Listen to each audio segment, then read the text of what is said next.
पापियों को पाप से हटा। यह अमर ग्रंथ यह मुक्ति ग्रंथ पंचम वेद निराला सब ज्योति जगाने वाला। ये अमर ग्रंथ ये मुक्ति ग्रंथ ये पंचम वेद निराला सब ज्योति जगाने वाला। यह अमर ग्रंथ यह अमर ग्रंथ यह मुक्ति ग्रंथ पंचम वेद निराला सब ज्योति जगाने वाला। ये अमर ग्रंथ ये मुक्ति ग्रंथ ये पंचम वेद निराला सब ज्योति जगाने वाला। हरि नाम यही हरि नाम यही हरि नाम यही हरि नाम यही सबके मंगल की आरती। पापियों को पाप से हटा। श्री भागवत भगवान की है आरती। पापियों को पाप से हटा। यहाँ शांत गीत पावन पुनीत पापों को मिटाने वाला हरि दर्श कराने वाला ये संगीत पावन पुनीत पापों को मिटाने वाला हरि दर्श कराने वाला।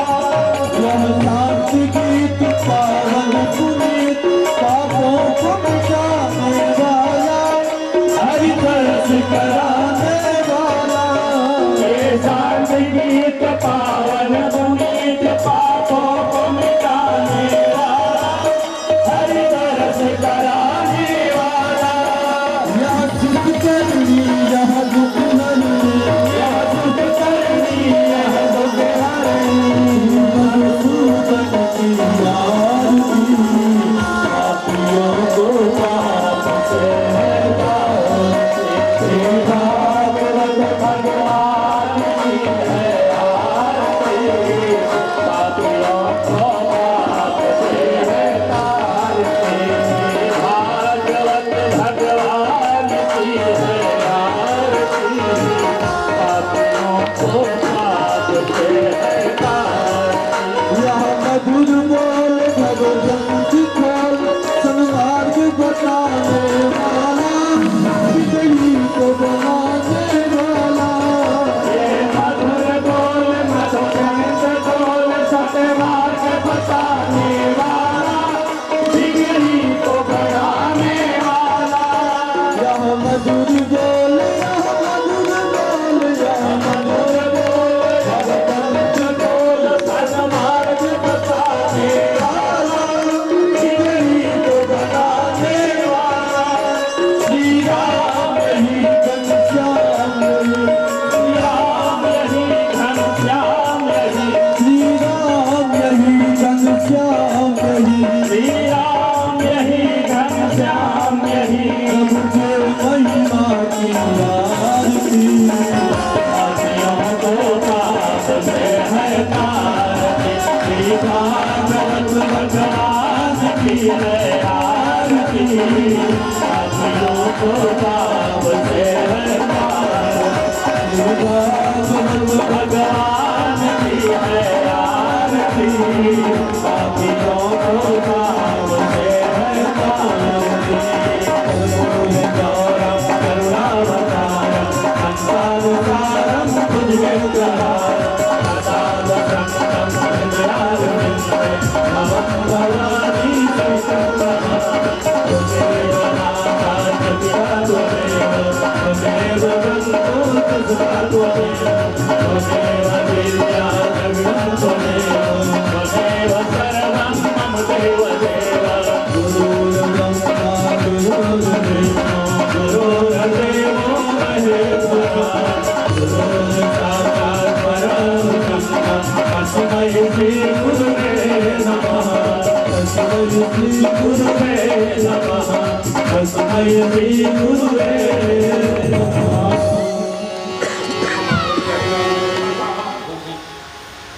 आज को भगवान का ब्याह होगा तो उसका साक्षी मैं नहीं, और महादेव हो जाऊंगा तो हम कथा ही न सुनेंगे।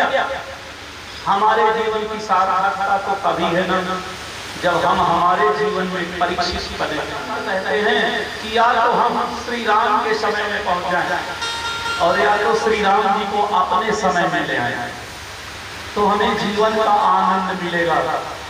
और अगर न हो वैसे पत्थर इनके रास्ते में रख और वो पाँव रखेगा, स्त्री बनेगी, अपनी कुटिया लेके चले जाएंगे।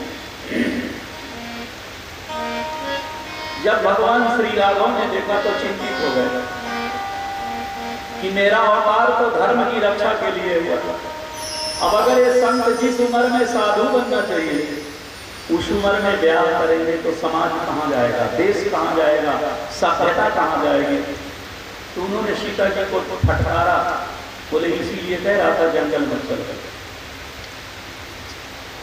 तो बहुत संभालने की जरूरत है। आज जो हमारा समाज बिगड़ रहा है उसका सबसे बड़ा कारण है ये टेलीविजन, ये मोबाइल, ये तरह तरह के उपकरण। हमारा शास्त्र कहता है, आप देखें कि ब्रह्मर्षि शौभरी ने पानी के अंदर एक मछली को सहवास करते देखा तो उनके मन में ब्याह करने की इच्छा जागृत हुई और उन्होंने मानधाता की बेटियों से ब्याह किया। मैं आज एक लेख पढ़ रहा था, उसमें किसी ने प्रधानमंत्री से शिकायत किया है कि प्रधानमंत्री जी जब हम फोरेन फिल्म नहीं देखना चाहते तो हमारे समाचार के अंदर हमारी टीवी में आप क्या क्या भर दे रहे हैं, कम से कम समाचार को ठीक से देख लेने दो। तो आज कुछ ऐसी स्थिति बन गई है और यही सब देख करके न बेटी पिता का सम्मान कर रही, न बहू ससुर का सम्मान कर रही, क्योंकि एक साथ बैठ करके वो सब देखते हैं जो हमारे शास्त्रों में निश्चित है, इसे पर्दे के अंदर रखा गया। आज वो सब खुले आया। भगवान राम बोले सीता, आज ये बूढ़े बूढ़े महात्मा जिन्होंने लाखों वर्ष तपस्या की है आज ये ब्याह करना चाहते हैं सिर्फ तुम्हें देख करके, इसलिए दंड मिलेगा तुम्हें। और सीता जी अग्नि में प्रवेश कर गई। तुम पावक महापर हो गई माता। जब सीता हरण हो गया, श्री राघव रोने लगे तो महात्माओं को पता चला कि पत्नी हो गई। अब भगवान राम पूछत चले लता तरुण पाती, कभी पेड़ों से लिपट के बोलते, तुमने देखा लताओं से लिपट के पूछते, वृक्षों से पूछते, गुल्मों से पूछते। तो कोई महात्मा सामने आ गए, राम जी एक बार हमारे गले लगो ना। महाराज जी किस लिए? बोले हमसे पूछो ना बाबा, सीता जी को देखा क्या? राम जी हाथ जोड़ के बोले महाराज जी से। बोले ऐसे नहीं, जैसे पेड़ पे लिखते थे वैसे ही। राम जी बोले संभव नहीं। क्यों? भगवान राघवेंद्र बोले हे महात्मन, ये मेरा मर्यादा का होता है, मैं सिर्फ आपकी चरण स्पर्श कर सकता हूँ, गले पे लगी नहीं सकता। बोले लेकिन हमारी तो इच्छा है। तो बोले महाराज जी जब कृष्ण अवतार होगा तो गोपी बन के आ जाएगा। बिंद के बासी उदासी कपी सब संत दुखी मुनि देख पुकारे।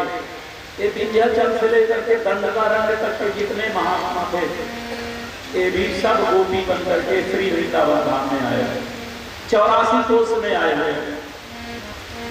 अब जब आप यह सुने कि भगवान साड़ी लेके भाग गए, भगवान चुन्नी लेके भाग गए, भगवान लहंगा लेके भाग गए, और अगर आपको पता चल जाए कि वो लहंगा किसी औरत का नहीं तो पूरी वाले शंकराचार्य जी महाराज, वो तो गोरखपुर वाले योगी महाराज, वो तो अयोध्या वाले महाराज जी, तो क्या आपको लगेगा कि हमारे कन्हैया ने गलत किया? बोले महाराज को लहंगा की जरूरत नहीं, क्या है, अच्छा हुआ ले लेंगे। लेकिन जब हम उनको यह मान लेते हैं कि यह एक स्त्री है और भगवान ने स्त्री के वस्त्र चोरी किए थे तो हमें दोष के दर्शन होते हैं। इसलिए यहाँ ये भगवत लीला का पूर्व रूप है। भगवान श्याम सुंदर नंद महल में आए और जैसा कि सबको पता है अपने भगवान के बीच में जब भी भगवान भक्तों के बीच में आते हैं तो पूरा माया का आडंबर होता है। सोचिए अगर भगवान श्याम सुंदर को छींक आ जाए तो यशोदा मैया 11 गोदान करती है कि मेरे बेटे को शर्म नहीं होना चाहिए। अब वहां माया का आडंबर ना होगा तो मैया तो मर जाएगी, परेशान होके। तो सारी क्रियाएं भगवान करते हैं जिससे भक्तों को सुख मिलता है। तो सबसे पहले लीला आती है कि जब भगवान नंद महल में आए तो सबसे पहले आती है दाई, नार काटने वाली भेगड़ी। अब दाई आई, गोविंद को गोद में लेके बैठ गई। यशोदा बोली बहन जी संभाल के काटना। दाई बोली अभी तो मैं काट ही नहीं रही। तो कब काटोगी? बोली पहले सोने का हंसुआ बनवाओ, ये लोहे से थोड़ी काटेंगे। ये सोदा बोली बहन जी वो भगवान बुधवार को आए ना, बोले आज बुधवार है, गोकुल की बाजार बंद है। बोली कोई बात नहीं है, गुरुवार को काट पाएंगे। तो यह सोदा बोली अरे राम क्या तू कल तक बैठी रहेगी? तो दाई कहते हैं हे यशोदा शायद आपको पता नहीं है हम गरीबों का जीवन बड़ा विचित्र होता है। घर में तो कुछ नहीं होता लेकिन बंटवारा हम करते हैं। तो मैया बोली बहन जी जब घर में कुछ नहीं है तो बांटते क्या? तो बोले हम यही बांटते हैं कि फलाने तिवारी के होगा तो तुम कमा लेना और छोटा भाई के होगा तो मैं कमा लूं। हम लोग तो ऐसे ही बात। तो यशोदा जब हमारे घर का बंटवारा हुआ ना तो मेरे घर में मैं बड़ी, तेरे घर में तू बड़ी, तो मेरी जजमान तू ही बनी। अब तुम्हें भले ना पता हो लेकिन बंटवारा है, तू मेरी है, तेरी देवरानी मेरे देवर। यहाँ हमें पता नहीं है, कभी गया जाइए तो वहाँ के पंडा लोगों को पता है कि तिवारी टूटे किसके चेला किसके जजमान। बद्री नारायण जाओ वहाँ वालों को भी पता है, रामेश्वरम जाओ वहाँ वालों को भी पता है कि प्रतापगढ़ जिला पट्टी तहसील किसके अंदर। यहाँ भले परिसीमन हो गया हो लेकिन वहाँ तो 10 पीढ़ी का नाम लिखा रखा था।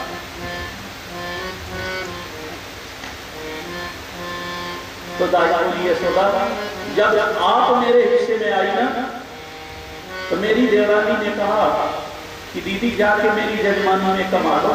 लग रहा है यशोदा के नहीं होगा। तो मैंने यही कहा कि अगर नार काटूंगी तो यशोदा के बेटे की, नहीं तो बिना काटे मर जाऊंगी। दूसरी की जजमानी में जाऊंगी, जब था नहीं तब तो गई नहीं, अब तो मैं इसको लेके मेरा जीवन बिता दूं।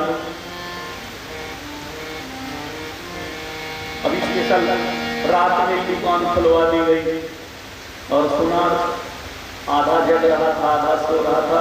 नंद बाबा बोले 1.25 पाव बनाना, बोले 1.25 पाव से कम नहीं होना चाहिए। वो भूल गया, हमारे किसी के गढ़ने लगा तो 1.25 किलो का गढ़ दिया लेकर आया।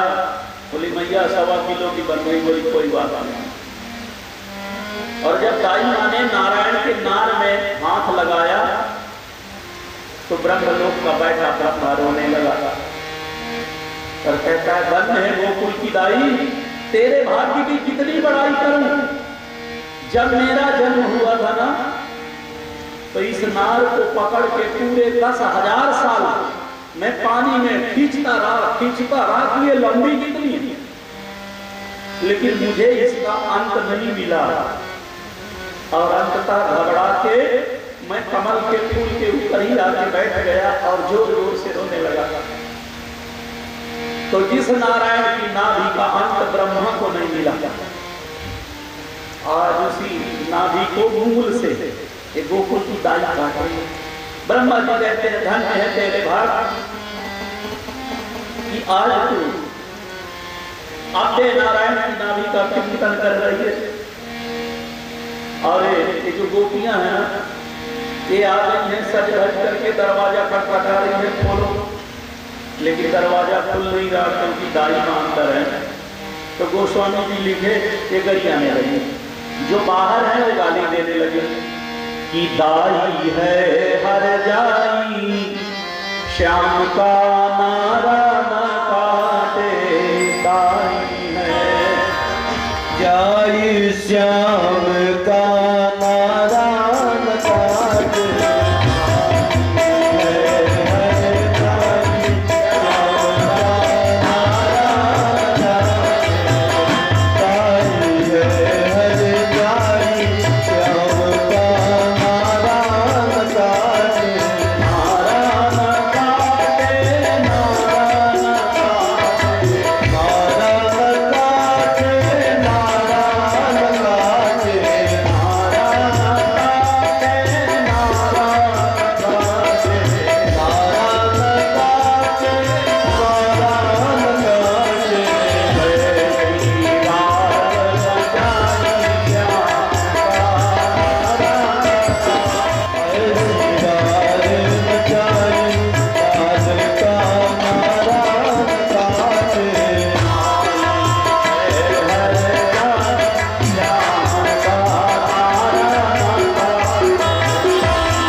दाई माँ ने भगवान श्याम सुंदर का नालच छेदन किया।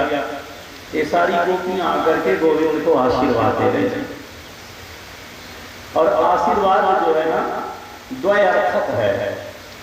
कहते हैं लल्ला खुश रहे, ता आशीषा कई जाना चिरम पाही, खुश रहो बड़े हो जाओ और हमारी रक्षा करो, हमारे राजा बनो, गोकुल के राजा बनो, हम यही तुम्हें आशीर्वाद देते, बड़े होके भूल मत जाना।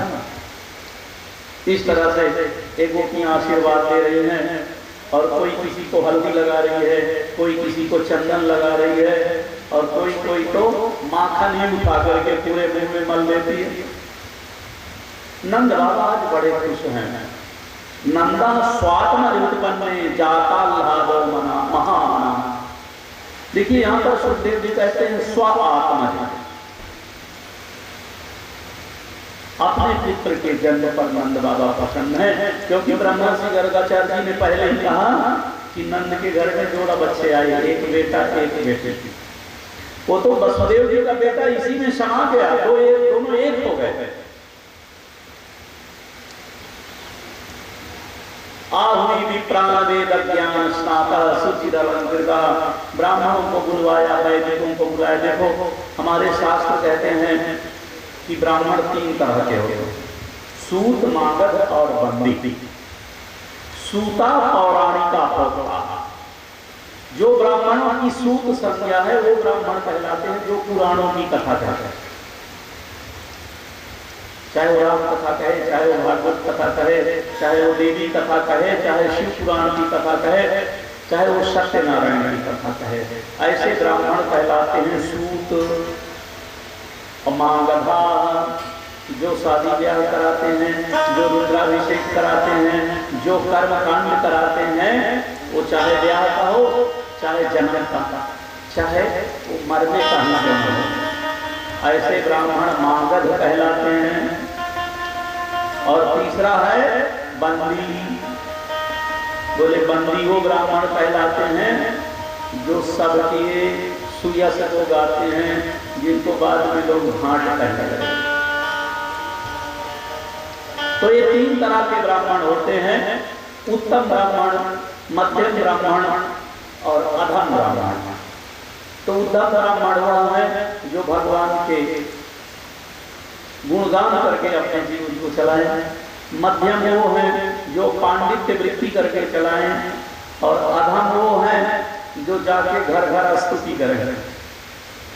उन्हीं को भाट कहा गया, उन्हीं को वंश संसी, खानदान की बड़ाई करने वाले। ऐसे 3 तरह के ब्राह्मण आए। नंद बाबा ने सबका सम्मान किया, देवताओं की पूजा किया और 2 लाख गाय नंद बाबा ने दान किया। धेनु नाम नियुते प्रादाद विप्रेभ्यः समलंकृते। और समलंकृत करके ऐसा नहीं, हर गाय की सींग में सोना मढ़ाया गया, हर गाय के पैर में खुर में चांदी मढ़ाई गई, गले में सुंदर घंटियां बांधी गई, शरीर में सुंदर रेशमी जरीदार कपड़े ढके गए, बांधने के लिए रस्सी, खाने के लिए घास और दूध निकालने के लिए बाल्टी आदि दे करके 100 पस्करण गोदान। एक गाय की सेवा में जितना सामान लगता है हर गाय के साथ नंद बाबा ने दिया, और वो भी 2 लाख।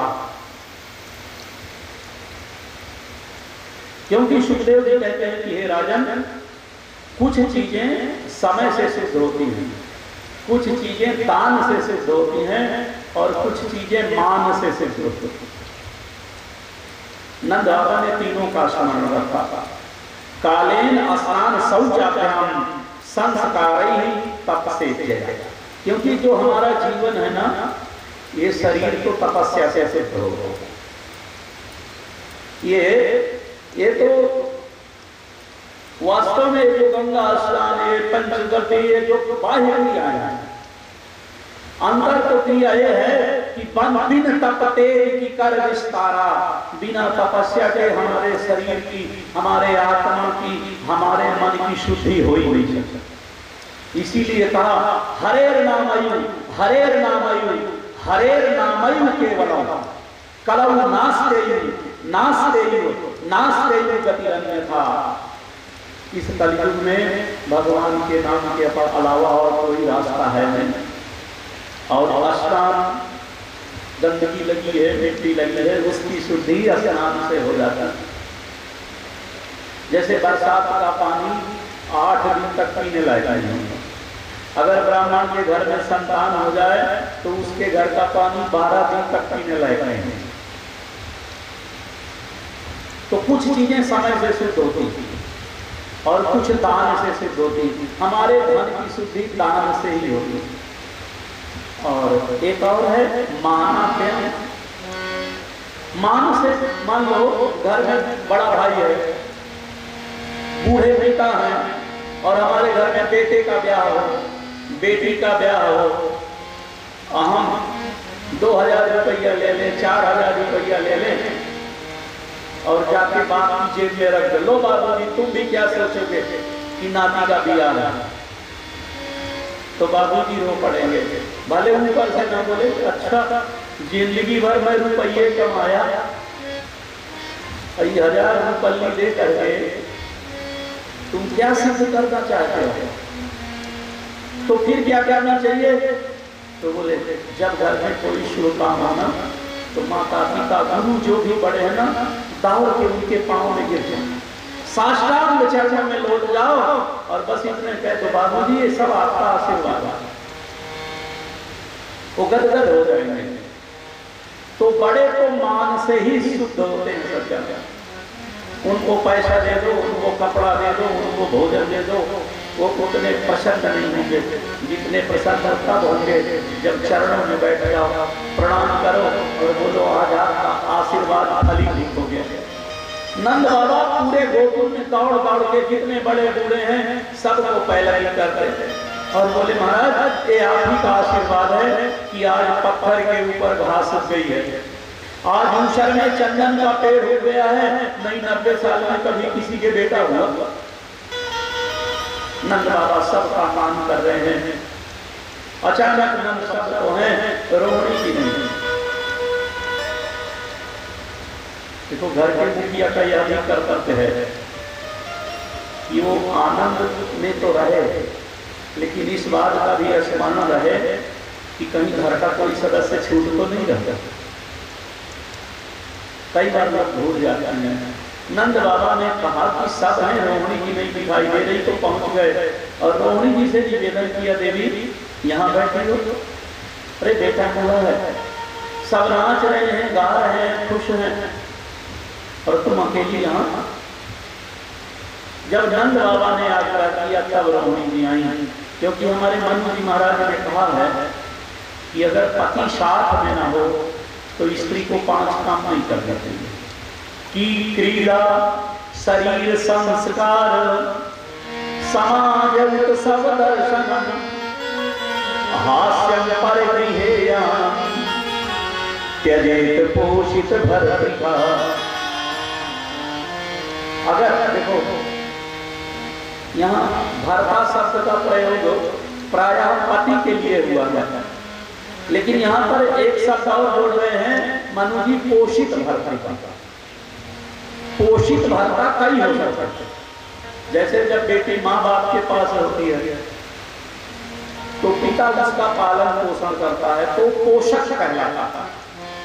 कदाचित पिता न हो तो वह काम भाई करता है, भाई न हो तो चाचा करता है, जब ब्याह हो जाता है तो पति करता है, पति बाहर होता है तो ससुर करता है, देवर करता है, बेटा बड़ा हो गया तो बेटा भी करता है। वही स्त्री कहलाती है पोषित भर्तृका, कि पति तो साथ में नहीं है लेकिन कोई गार्जियन है। तो अगर अपना गार्जियन साथ में ना हो तो मनु जी महाराज कहते हैं हास्य, और लोगों के बीच में बैठ के औरत को हंसी मजाक नहीं करता। और शरीर संस्कार, अगर पति साथ में ना हो तो 16 श्रृंगार करके भी घूमना नहीं। श्री पद्म पुराण में वर्णन है, ये जो कंस की माँ है मायके गई थी और वहां 16 श्रृंगार करके ये गार्डन में घूम रही थी, तो कोई राक्षस था, उसने जब देखा कि ये तो बड़ा सुंदर स्वरूप धारण करके घूम रही है, तो उसने ही उग्रसेन का रूप बना करके और इसके साथ संबंध स्थापित किया, जिससे कंस का जन्म हुआ। राक्षस ने वेश बदल उसके पति का स्वरूप धारण कर लिया और वह समझी मेरे पति देव हैं। इसलिए कहते हैं पति का साथ में होना आवश्यक है, नहीं तो धोखा हो सकता है कईयों को। और परिगृहेयाम, अगर पति साथ में न हो तो अकेले दूसरे के घर भी नहीं जाना चाहिए। और आप देखो ज्यादातर दुर्घटनाएं तभी होती। ऐसे रोहिणी जी ने जब देखा कि नंद राय जी आए हैं तो सबके साथ गई, वो भी नाचती हैं गाती हैं, सभी आनंदित हैं। हमारे महाभाष्य में एक पंक्ति है, उसको आचार्य कैयट ने लिखा, उसको कहते हैं हिंदी में चुटकुला कहते हैं, संस्कृत में कहते हैं फकीका। तो उन्होंने लिखा अगर बेटा बेटी ना हो तो ज्यादा कंजूसी नहीं करता। उन्होंने लिखा भैया बेटवा बेटिया ना हो तो यावत जीवेत सुखम जीवेत ऋणम कृत्वा घृतम पीवेत। चाहे लोन लेना पड़े लेकिन मालपुआ ही खाओ। अगर बेटा बेटी ना हो तो किसके लिए बचा रहा है? जो प्रॉपर्टी लेगा वो कर्जा भरेगा, और नहीं कोई लेगा तो सरकार की हो जाएगी, ग्राम सभा की हो जाएगी। तो जिसके हिस्से में आएगी वही लोन भरेगा। काहे कंजूसी कर रहे हो? जब नंद बाबा की उम्र 80 साल की हो गई तो एक कंस को टैक्स देना बंद कर दिया। बोले नहीं देता, जितने दिन जीऊंगा मौत से खाऊंगा, मर जाऊंगा फिर जो रहेगा मेरा तो कोई यही नहीं। लेकिन जब आनंद बाबा ने देखा कि मेरे घर में तो लाला आ गया तो सोचने लगे भैया अब कर्ज चुकाना पड़ेगा, नहीं तो बेटवा के ऊपर ज्यादा हो जाएगा। और जब वो घर से बाहर निकले तो गोकुल में जिस दरवाजे में जाए वहीं श्री कृष्ण जन्म महोत्सव, श्री कृष्ण जन्म, हर दरवाजे पर बधाई बट रही, कपड़े बट रहे, सोने चांदी बट रहे। सुखदेव जी कहते हैं परीक्षित क्या कहूं, ये गोकुल एक ही दिन में ऐसा हो गया मानो लक्ष्मी भी यहाँ नाच रही। क्यों? बोले एक ब्रजवासी ना नंद बाबा के पास आया, बधाई दिया, तो नंद बाबा ने एक बोरा चांदी दे दिया। बोले लो भैया ले जाएगा, तुम्हें भी बधाई। अब वो बोझा भर चांदी लेके जा रहा था, अगले ने देखा बोले हिल रहा था, वजन ज्यादा कैसे हो गया? काहे क्या हुआ भैया? बोले तुझे क्या पता नंद बाबा के घर में चांदी बट रही है। तो हंसने लगा, बोले पागल कहीं था। क्या हुआ भैया? बोले थोड़ी और आगे गए होते तो सोना बट रहा था, वो भी जितना लाए हो ऐसे ही, तो चांदी का बोरा वहीं फेंक दिया सोना लेने का। अब वो जमीन में गिरा, कोई ध्यान ही नहीं देता, सब उसी को कांड कांड के जा रहे हैं और वो एकदम प्लास्टर भरेंगे जमीन। रमा क्रीडन भूषण पर मणिया क्या जवाहरात क्या, एक ही दिन में मणि मंडित हो गया गोकुल। और ऐसा प्रतीत होता है मानो लक्ष्मी वहां किलोल कर रही है। नंद बाबा सोचे अब मैं कंस का कर्ज चुकाऊंगा। जब गोकुल वालों को देखे तो सोचने लगे देखो मुझे क्या तो पता था कि मेरे गांव के लोग मेरा सम्मान करते हैं, लेकिन इतना प्रेम है आज पता चला। देखो आज की स्थिति ऐसी हो गई है, जनों की स्थिति नहीं। अगर बड़े भाई के बेटे का ब्याह हो और कोई कह दे उसके चाचा से लड़ने के दो इतना पैसा चाहिए यहाँ पर, तो कहते हैं इसके पापा से मांगा हमारे नहीं। लेकिन आज गोकुल में क्या है, जिन पावा राखा, जिससे जो मांग देता वही दे देता। बोले भैया ले जा। नंद बाबा सोचे बेटवा मेरा उत्सव मेरा, लेकिन मना पूरा गांव रहा है, वो भी हृदय खोल के, तो मैं भी किसी से नहीं बताऊंगा, मैं सबका कर्जा अकेले ही भर दूंगा। तो जो विश्वसनीय लोग हैं उनको गोकुल की रखवाली में लगा दिया और बहुत सारी बैलगाड़ियों में दूध दही घी और सोंठ के लड्डू लेकर के पहुंच गया मथुरा। खजाना के यहाँ धन जमा किया और लड्डू लेकर पहुंच गए कंस के पास। पहले तो चौखट ही प्रणाम का स्थान थी, अंदर जाने की हिम्मत नहीं होती थी, लेकिन आज मन महान हो गया सज्जनों। देखो डर तब तक लगता है जब तक मन में दारिद्र्य हो, कंजूसी हो, कमजोरी हो तो डर लगता है, और जब मन महान हो जाए तो फिर डर लगता नहीं। नंद बाबा सीधे चढ़ गए, 27 हाथ ऊपर सिंहासन, निकाला लड्डू, महाराज बेटवा हुआ है लड्डू। अब कंस के मुंह में जबरदस्ती लड्डू डाल दिया। कंस बोले झुक झुक दिए तेरा बेटा। तब तक ठाकुर जी पूछ दिए भैया हुआ कर। नंद बाबा जैसे ही बोले आठवें की रात, तैसे हुचकी आई लड्डू बाहर। सब बोले हरे राम राम, घोर अपशकुन, घोर अपशकुन। जिसका नाम लेने से मुंह का नेवाला गिरे समझ लो गड़बड़ है। नंद बाबा संकोच में आ गए, बोले भैया आप शहर वाले लोग हो, हमारे यहाँ तो अगर हुचकी आ जाए तो लोग यही कहते हैं आज कोई अपना सगा याद कर रहा है, और कहीं जीभ कट जाए तो पूछो ही मत। कहते हैं तो जिससे दांतों काटी है वही आएगा। नंद बाबा को कंस ने अतिथि भवन में रोका था और तुरंत मंत्रियों को बुलाया। देखो कि नंद हंसता हुआ एकदम अच्छा नहीं लगा। मंत्री बोले तो बोले गेस्ट हाउस में है, इससे पहले घर पहुंचे इसके बेटे की मौत हो जाएगा। देखो ये है नंद, आनयन आनंदयति नंदा, जो अपने सुख को सब में बांटे उसे नंद कहते हैं। और कश हिंसायाम घातक से कंस शब्द बना, उसी का अपभ्रंश है कसाई, जो अगले के रोने में अपनी हंसी खो दे उसे कंस कहते हैं। ऐसा कंस कहता है कि इसके बेटे को मरना चाहिए।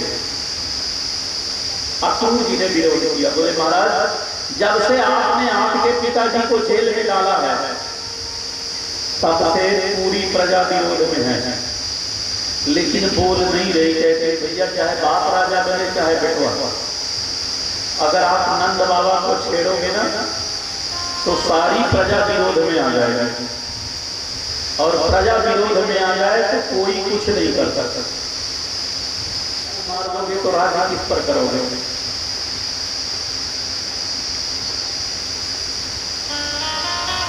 तो उसी समय आ गई पूतना, बोली भैया ये काम मैं कर दूंगी। तो कंस बोला तू तो और पकड़ी जाएगी, तू तो इतनी लंबी चौड़ी है। पूतना ने माया के द्वारा बड़ा सुंदर स्वरूप बनाया तो कंस पहचान ही नहीं पाया। देवी जी आप कौन? बोले लो भैया तुम नहीं पहचान पा रहे तो गोकुल वाले क्या पहचानेंगे, मैं तुम्हारी बहन पूतना।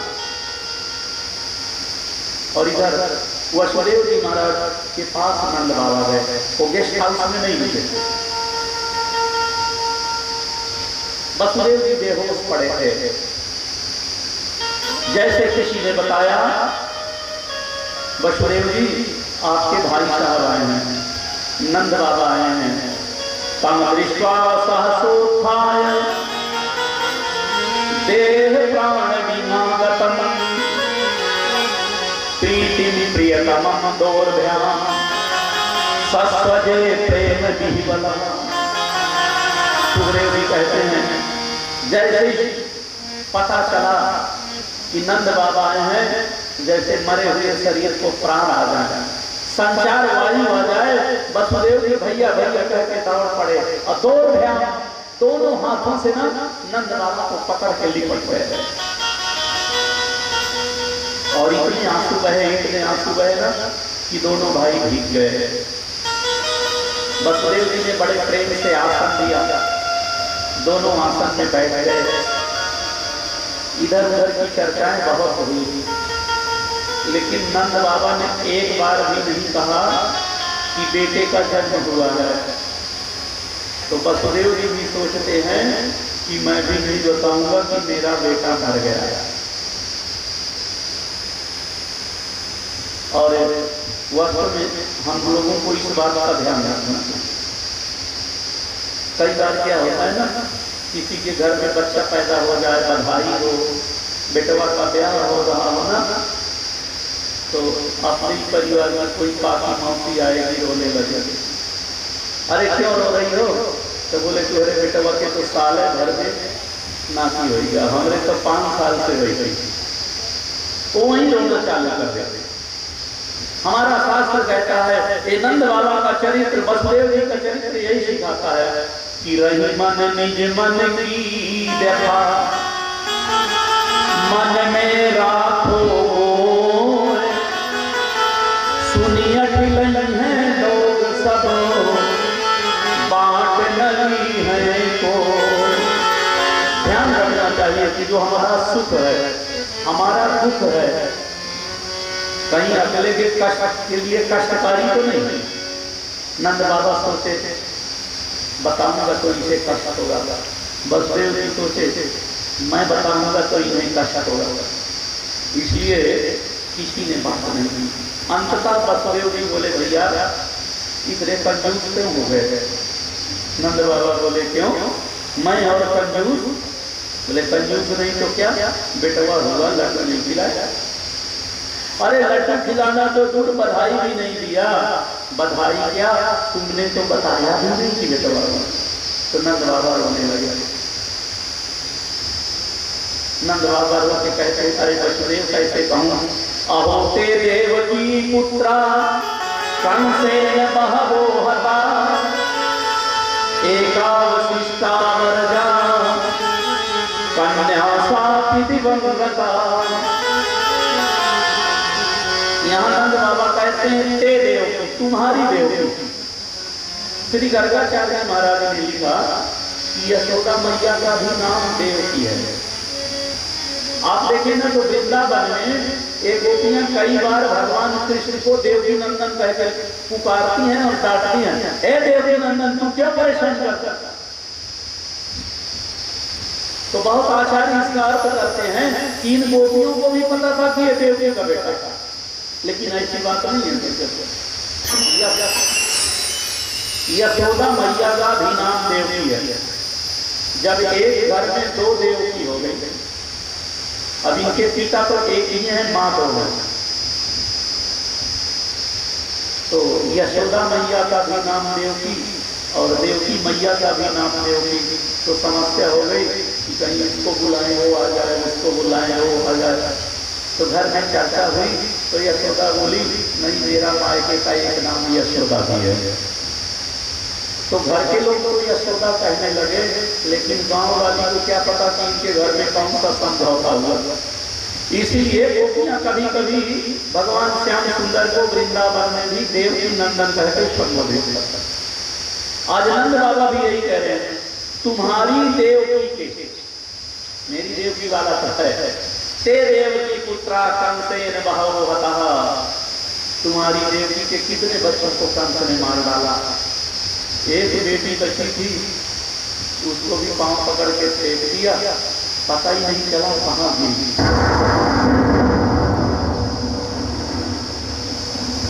वो तो बाद में पता चला कि वो विंध्याचल में अष्टभुजी माता बन के बैठी हैं, लेकिन उस समय तो किसी को पता नहीं चला। तो ब्रह्मर्षि गर्गाचार्य को पता चला, ब्रह्मर्षि शांडिल्य को पता चला, लेकिन ये लोग तो बाद में जाने कि यशोदा की बेटी तो वहां बैठी थी, देवदेव की बेटी तो वहां बैठी है। इस तरह से जब नंद बाबा रो पड़े, भाई मैं कैसे कहूँ कि मेरे बेटा हुआ? अगर मैं कहूँ कि लो लड्डू खा लो तो तुम्हें लड्डू नहीं, तुम्हारे मारे हुए बच्चों के मांस के चित्र दिखाई देंगे, जिसको उस राक्षस ने पत्थर में पटक पटक के मार डाला। मैं कैसे कहूँ कि मेरे घर में पुत्र हुआ है? मुझे क्षमा करना भाई, मैं इसीलिए नहीं बताया कि बेटा हुआ। बसदेव जी बोले कोई बात नहीं, क्या तुम्हारा बेटा मेरा नहीं? क्या वो मेरी सेवा नहीं करेगा? क्या वो मुझे काका जी नहीं कहेगा? नंद बाबा बोले अरे भाई पहले तेरा ही है, बाद में मेरा है। जब नंद बाबा रोने लगे तो बसदेव जी बड़े दुखी हुए और सोचने लगे कैसे हंसाना। तो श्री गर्गाचार्य ने लिखा, जब नंद बाबा का ब्याह हो रहा था नंद बाबा दूल्हा बनाए जा रहे थे ना, तो वसुदेव जी छोटे थे तो वही घुस के बैठे थे। जब औरतें हाथ में मेहंदी लगाने लगी तो बस, अरे नंद भैया क्या हुआ? बोले तेरे हाथ में तो 90 साल की उम्र में बेटवा लिखा था, विवाह पहले भले हो रहा है, बेटवा बाद में होगा, पहले तो मेरे ही हो। तो नंद बाबा बोले चल बड़ा ज्योतिषी, आज वसुदेव जी हाथ पकड़ लिए, बोले भैया हाथ दिखा, मैंने कहा था ना 90 साल की उम्र में बेटा होगा, कितनी उम्र है? तो नंद बाबा हंसने लगे, बोले भाई है तो ज्योतिषी, ठीक 90 ही साल में हुआ। तो बोले अच्छा हाथ दिखाओ फिर बताओ। नंद बाबा बोले अब नहीं दिखाता, क्यों? बोले तेरे लग रहा है 32 साल, कहीं ऐसा मत कह देना कि 90 में बेटवा और 190 में बिटिया, नहीं दिखाना मुझे यहाँ। बस बसदेव जी यही चाहते थे, ये होते थे। बसदेव जी बोले नहीं भाई, आज बेटा बेटी की नहीं बताऊंगा। तो कहे कि बताओगे? बोले हाथ तो तब तो, और हाथ पकड़ लिया। बोले भैया तुम्हारी रेखा कह रही है कि पापा संत गोकुले, अभी अभी तुरंत जाओ, नहीं ते कम, एक भी मिनट मथुरा में मथुर को, क्योंकि गोकुल में कोई बड़ी दुर्घटना होने वाली। और जैसे ही सुदानंद ने कि गोकुल में दुर्घटना होगी, तो संसार का जैसा स्वभाव है ना, कहीं की भी दुर्घटना के बारे में सुने तो इसको सबसे पहले अपने प्रियतम याद आता है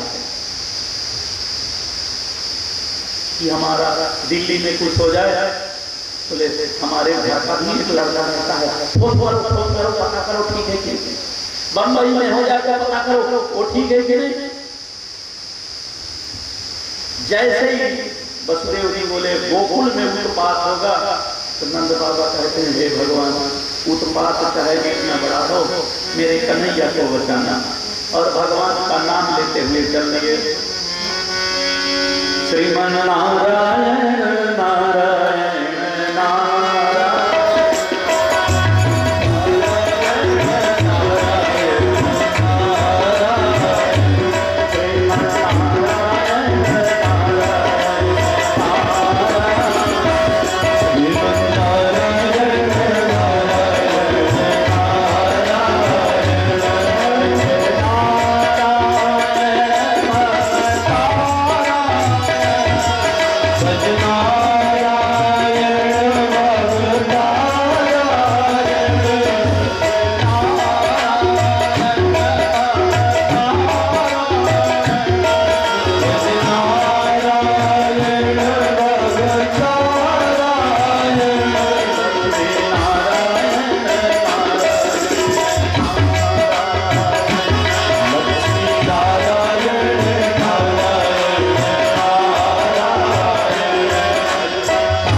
भगवान की शरण गए, कोई उत्पात आए नहीं तो हमारे लल्ला शरण आए।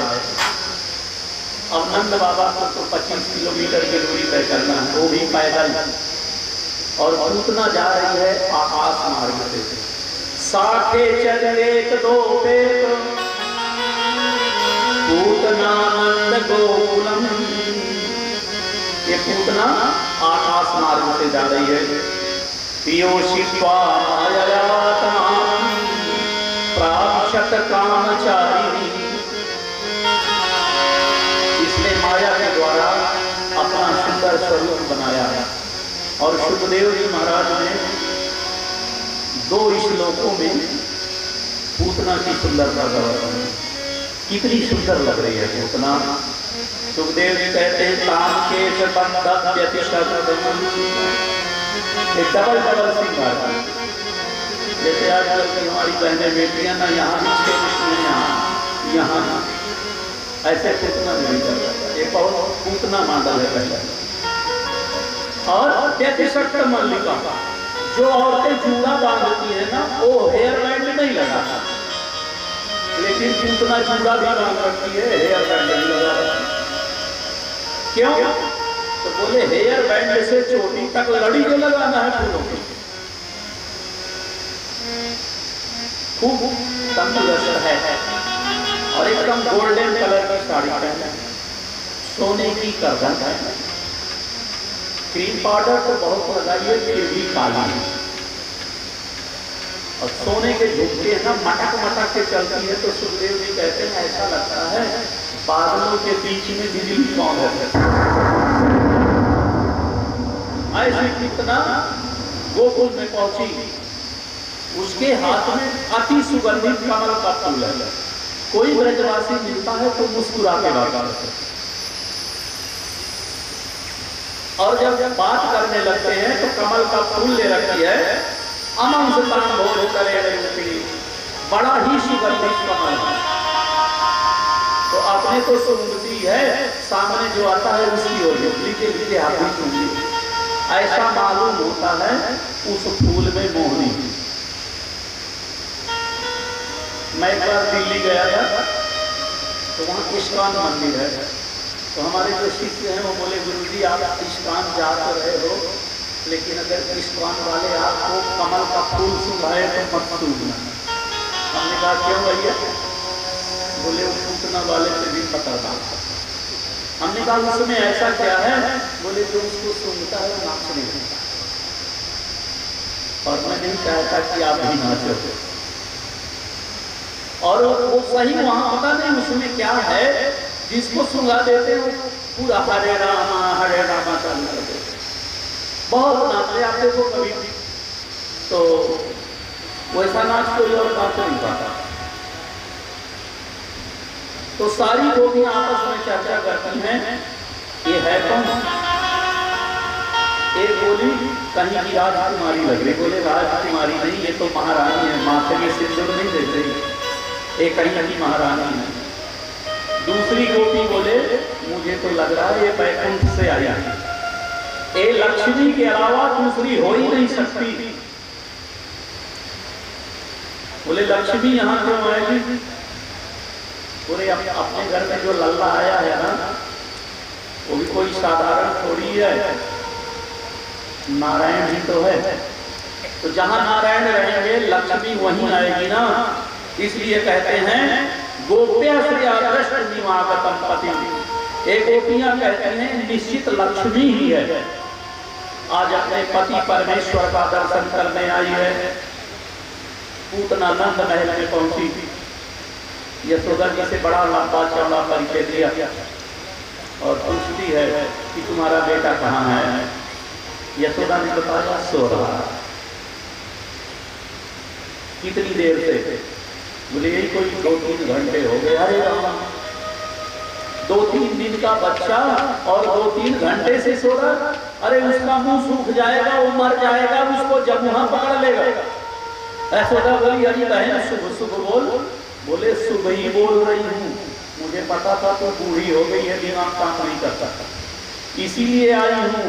इसीलिए हमारे यहाँ लोग कहते हैं जिए मौसी मरे माई। भगवान न करे किसी की माँ मरे, लेकिन अगर माँ मरे तो उसके मौसी जरूर हो, क्योंकि अगर मौसी जीवित हो तो अपने बहन के बच्चों को मरने नहीं देती, पाल ही पाल लेती।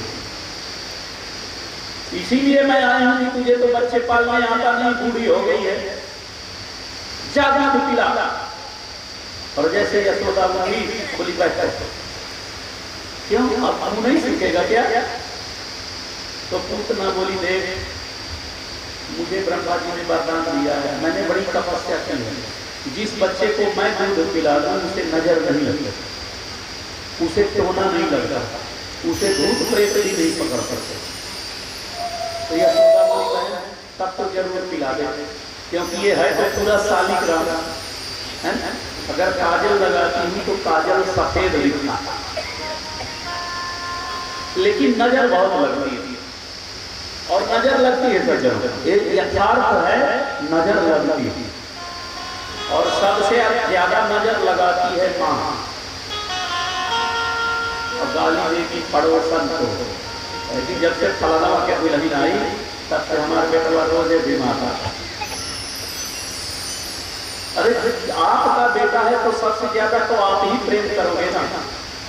और जो दुल्हन आपके घर आती नहीं, आपको बच्चे दे देने बोले नहीं लगा है तो नहीं है, जब से आई तब तक से बीमार। और ये प्यार किया है कि जो ज्यादा प्रेम करेगा नजर उसी की लगेगी। और ये कोई इसका मंत्र नहीं होता कि मंत्र मार दिया क्या नजर लग गई, प्रेम से देख लिया नजर लग गई।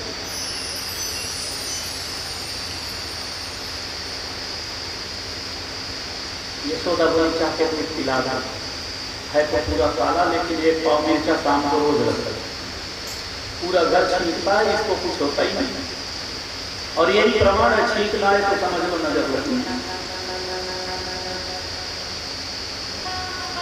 पूछना पूछी कहाँ है, बोले अंदर कमरे। देखो ये है यशोदा, इतना विश्वास है कि बोली अंदर है, जाकर दूध पिला दो।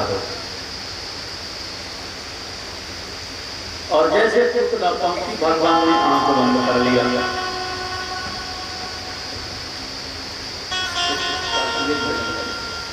बोलिए भगवत्सल भगवान की।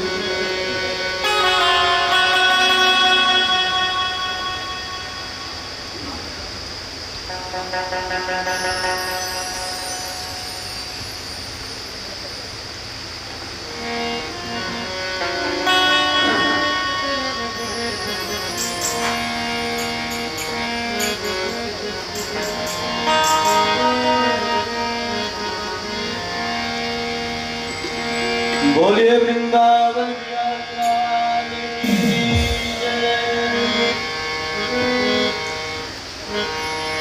मेरा जीवन है तेरे हवाले, मेरा जीवन है तेरे हवाले। प्रभु इसे पग पग तो ही संभाले, प्रभु इसे पग पग तो ही संभाले। मेरा जीवन है तेरे हवाले, मेरा जीवन है तेरे हवाले। प्रभु इसे पग पग तो ही संभाले, प्रभु इसे पग पग तो ही संभाले।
यशोदा एक बार भी संदेह नहीं की और पूतना को भगवान श्याम सुंदर के कक्ष में भेज दिया। सुखदेव जी कहते हैं परीक्षित, जैसे ही पूतना भगवान के पास पहुंची, भगवान श्याम सुंदर ने आंख बंद कर लिया। अब भगवान ने आंख बंद किया तो संतों में, विद्वानों में चर्चा हुई कि आखिर भगवान ने आंख क्यों बंद किया। इस संसार का स्वभाव होता है कि वो चर्चा का विषय सबका अलग होता है, व्यक्ति एक है। एक महात्मा बोले, देखो भाई, जब बालक की उम्र 4-6 दिन की हो, एक इतना छठी के लिए आई है, जब बच्चा 4-6 दिन का हो तो प्रायः वो आंख बंद रखता है। तो यशोदा के बेटे की भी आंख बंद है, इसमें कोई घर की बात सोचने का औचित्य ही नहीं। तो दूसरे बोले नहीं, औचित्य तो है। क्यों? बोले अभी अभी सुखदेव जी कह रहे थे कि बच्चे की आंख कैसे है। बोले कमल भूतम बालकम भुजेक्षम, जो अम्बुज कमल होता है ना, जैसे कमल की खिली हुई कली होती है, उतनी बड़ी बड़ी आंख है, अद्भुत है। बुआ के काजल लगाने के बाद दबा के तो बहुत बच्चों की आंख बड़ी हो जाती है, लेकिन इसकी तो जन्म से ही बड़ी बड़ी है, अद्भुत है। तो दूसरे महात्मा कहते हैं, अरे भाई सो गए होंगे।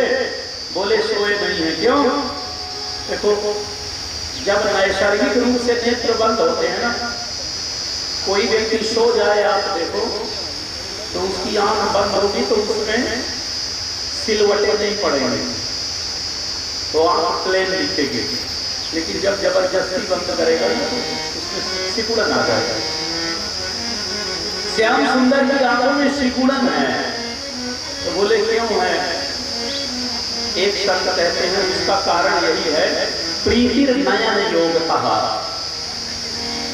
ये जो प्रेम है ना, आंखों से होता है। भगवान सोचने लगे मैं मौसी को देखूंगा, मौसी मुझे देखे भी तो आपस में प्रेम हो जाएगा, और जब प्रेम हो जाएगा तो ये जहर पिलाने आई है, जहर नहीं पिलाएगा। इसलिए मैं आंख बंद कर देता हूँ।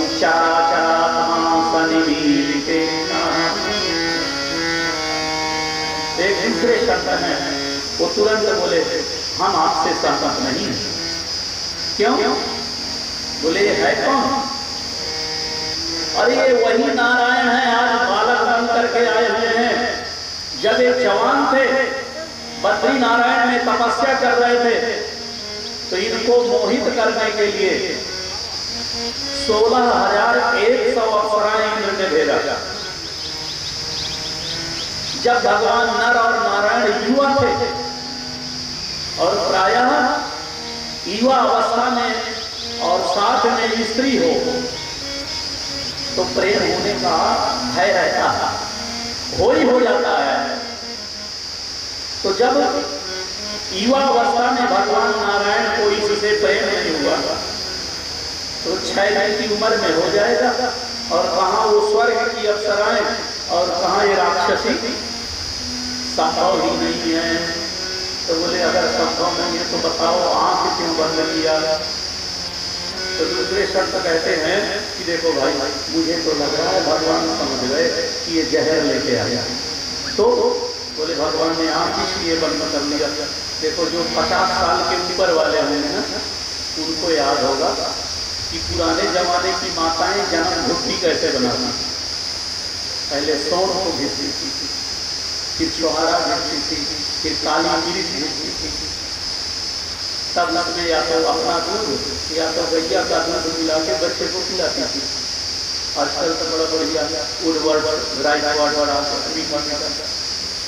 पहले वाला तो अति तीखा होता था। बच्चे रोते थे तो माँ क्या कहती थी? बाबू आंख मुंह ठिका दो, एकदम कड़वा लगे।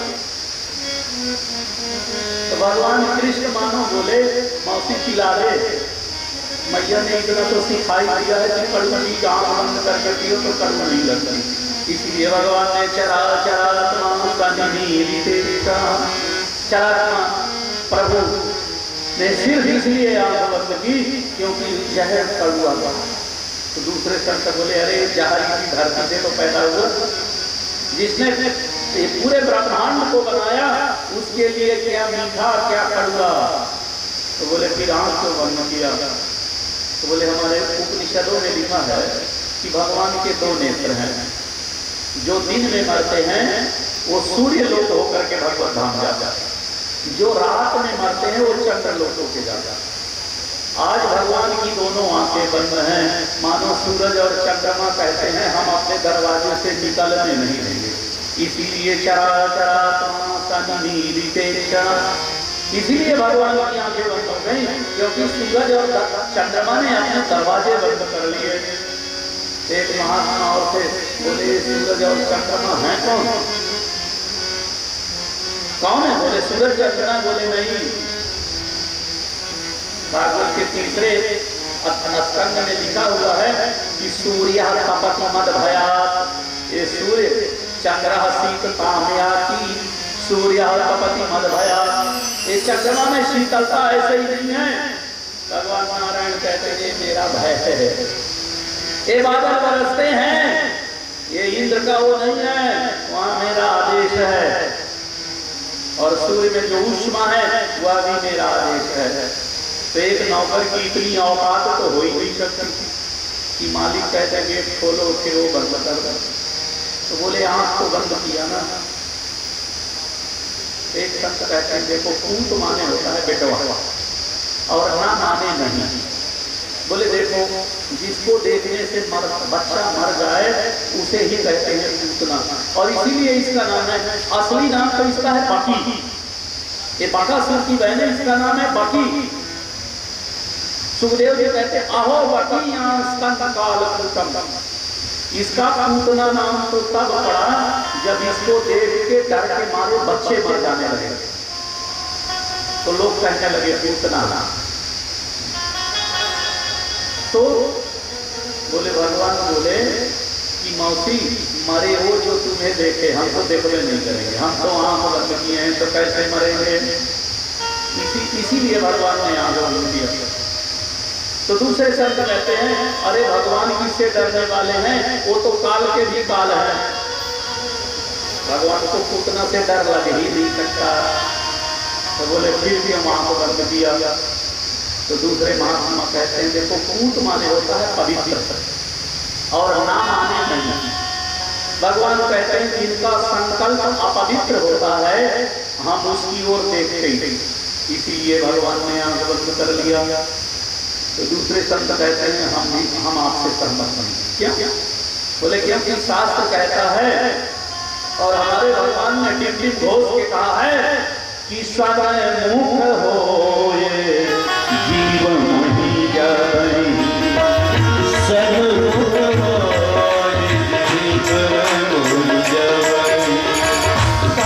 सन्मुख होय जीवन ही जाए, सन्मुख होय जीवन ही जाए, जन्म कोटि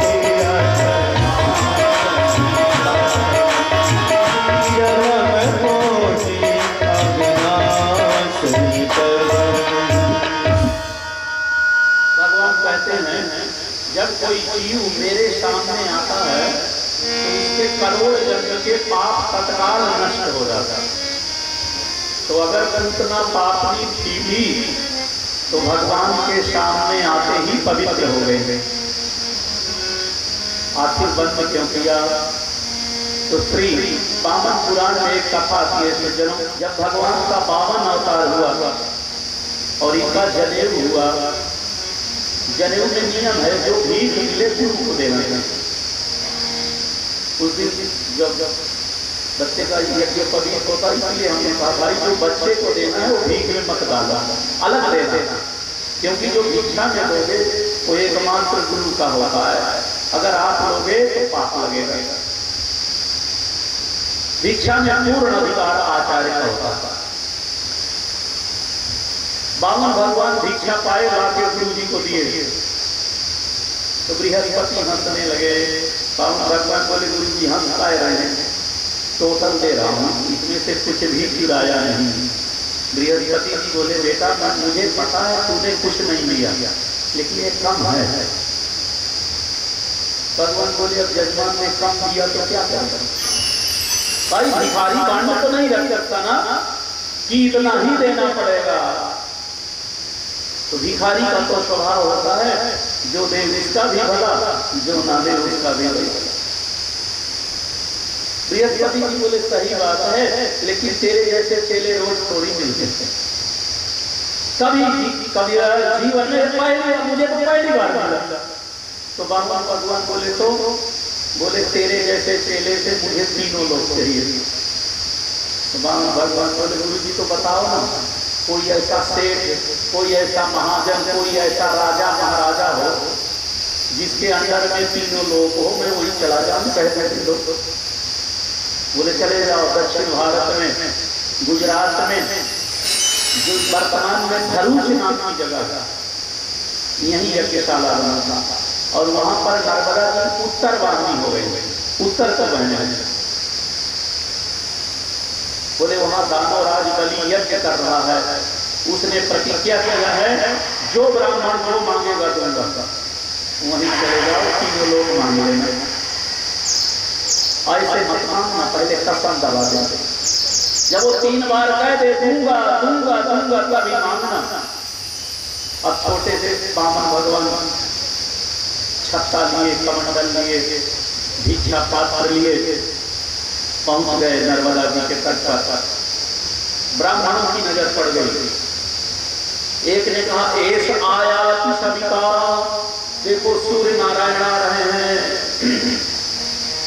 दूसरा पंडित बोला नहीं, सूर्य में तो बड़ा ताप होता है। बोले फिर कौन होगा? बोले लग रहा है चंद्रमा है।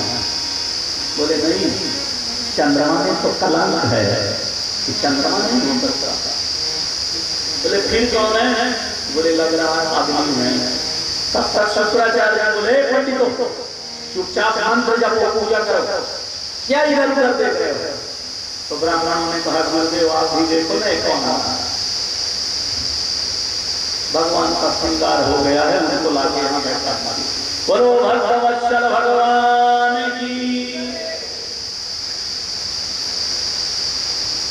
शुक्राचार्य जी कहते हैं नाय अग्नि चंद्रार्को विष्णु कपट पंडित। नए सूरज है, नए चंद्रमा है, एक कपटियों का शिरोमणि विष्णु है। बलि सावधान देना मत।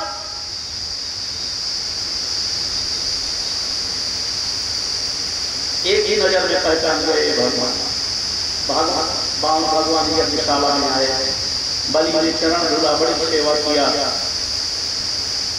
देखो बलि को भिखारी दिखाई दिया, शुक्राचार्य को कपटी दिखाई दिया, और जो ब्राह्मण है किसी को सूरज, किसी को चंद्रमा। कहते हैं जिसकी रही भावना जैसी हरि मूरत तीन देखी ऐसी। वहां पर दानवराज बलि की बेटी भी थी जिसकी उम्र अधिकतम 10 वर्ष की थी।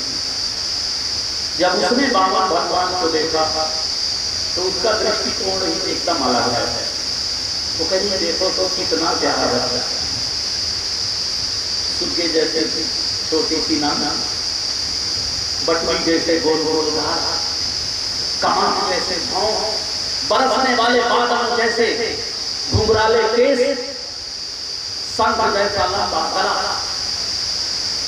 बादलों जैसा सांवला शरीर। नाभि तो ऐसा मालूम होती है जैसे जमुना जी में भंवर पड़ रही है। उसमें ऊपर से पीला पीला जनेऊ कितना प्यारा लगा। लेकिन ये गरीबी क्या करा दे, कहा नहीं जा सकता। जिस उम्र में इस बच्चे को माँ की गोद में होना चाहिए, जिस उम्र में इसको माँ का दूध पीना चाहिए, बेचारा उस उम्र में कटोरा लेके घूमता। अगर ये मेरा बेटा होता तो मैं तो सिर्फ मेरा दूध पिलाती, छिपा के रखती। अरे राम, इसको किसी की नजर न लग जाए, ये कितना प्यारा है। और वो कन्या जब यह बार सोचती है कि इसको नजर न लग जाए, मैं इसको दूध पिलाऊंगा उस कुंवारी कन्या का जिसका अभी कोई संस्कार नहीं हुआ, मात्र 10 वर्ष की है। सुखदेव जी कहते हैं परीक्षित, भगवान को दूध पिलाने के बारे में सोची तो उसके छाती में दूध उतरा। ऐसा दिव्य प्रेम भगवान के प्रति। और इस बात को या तो वो कन्या जानी या तो बामा भगवान जाने। भगवान बोले माता जी अब तो जनेऊ हो गया, अब हम पंडित जी हो गए, जब दोबारा जन्म लेंगे तो हम आपका दूध जरूर पीएंगे। अगले जन्म में यही बलि की बेटी पूतना बनी है जन्म, क्योंकि जब भगवान ने विराट रूप धारण कर लिया और ये तीनों लोगों को 2 ही पांव में नाप लिए और बलि बंधन में आ गया, तब जो है ये रत्नमाला नाराज होकर कहती है, भावना तो यही है कि मेरा बेटा है, लेकिन कहती क्या है, अरे नाना को बांध रहा है, जहर पिला दूंगी मर जाओगे। चराचरात्मा चरात्मा प्रभु, मानो पूतना के पूर्व जन्म को देख रहे थे और जब उन्होंने देखा इसने कभी मुझे दूध पिलाने का संकल्प किया था, जहर पिलाने का संकल्प किया था, आज दोनों ही लेकर के आ गए और भगवान के मुंह में अपना दुर्जर जिसमें जहर से आप्लावी का स्तन था गोविंद के मुंह में डाल दी और भगवान श्याम सुंदर बड़े प्रेम से पीने लगे। परिणति क्या हुई, प्राणी समम रोष समन्वितो की। जब कड़ुआ लगा ना तो गुस्सा आ गई, तो बोले ले कड़ुए पी लो, और गुस्सा के मारे पीने लगे और अंत में पूतना के प्राण ही निकल गए। बोलिए भक्तवत्सल भगवान की। पूतना वहां से उड़ी, मथुरा और गोकुल के बीच में एक बगीचा है,